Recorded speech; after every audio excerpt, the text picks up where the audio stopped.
বন্ধুগণ নমস্কার। প্রথমে আপনাদের অনুরোধ করব আপনারা আমার চ্যানেলটি সাবস্ক্রাইব করবেন। প্রেসিডেন্ট ট্রাম্প ভেনেজুয়েলা প্রায় ইনভেড করার পর এবং সেখানকার প্রেসিডেন্ট নিকোলাস মাদুরোকে তুলে নিয়ে যাওয়ার পর, কিডন্যাপ করে নিয়ে যাওয়ার পর তার যে রেসিডেন্স মারেলগ থেকে ওয়াশিংটন ডিসি ফিরছিলেন। তো সেই সময় তিনি যে সাংবাদিকদের সঙ্গে কথা বলছিলেন, তার যে প্লেন আছে US-1, তো সেই প্লেন থেকে তিনি প্লেনের মধ্যে তিনি সাংবাদিকদের সঙ্গে কথা বলছিলেন।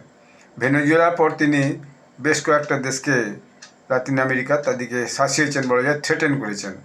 ঠিক আছে, তার মধ্যে কে কে আছে? 1 নম্বরে আছে কিউবা, তারপরে আছে কলম্বিয়া, তারপর হচ্ছে গ্রিনল্যান্ড। মানে মনে হচ্ছে তিনি গ্রিনল্যান্ড দখল করেই ছাড়বেন। তার পরবর্তী পদক্ষেপ গ্রিনল্যান্ড হওয়ার চান্স আছে এবং কলম্বিয়াও হতে পারে, যদিও কলম্বিয়াতে তেমন কোনো ন্যাচারাল রিসোর্স নেই, যেটা তার খুব সুবিধা হবে। তো এটাই আগামী দিনে দেখার। কিউবা নিয়ে তিনি বলেছেন যেটা, Cuba looks like it's ready to fall, অর্থাৎ যে কোনো সময় কিউবা পড়ে যেতে পারে। I don't know if they are going to hold out, অর্থাৎ তারা ধরে রাখতে পারবে কিনা বা আউট হয়ে যাবে কিনা, সেটাই আগামী দিনে দেখার। হ্যাঁ, Cuba only survives because of Venezuela.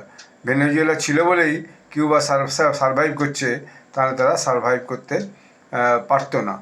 এখন তাকে যখন জিজ্ঞেস করা হচ্ছে ভেনেজুয়েলার এরপরে কী হবে, তখন তিনি বলছেন, don't ask me about who is in charge of Venezuela because it will be controversial. We are in charge. কে চার্জে আছে এটা জিজ্ঞেস করবেন না, এখন আমরাই চার্জে আছি, কারণ এর উত্তর দেওয়া কন্ট্রোভার্সিয়াল হবে যে কে ঠিক চার্জে আছে। তো ফলে এইটা তার একটা, যাকে বলে অন্য দেশ দখলের একটা, বলা যায় যে একটা কার্যক্রম চলছে।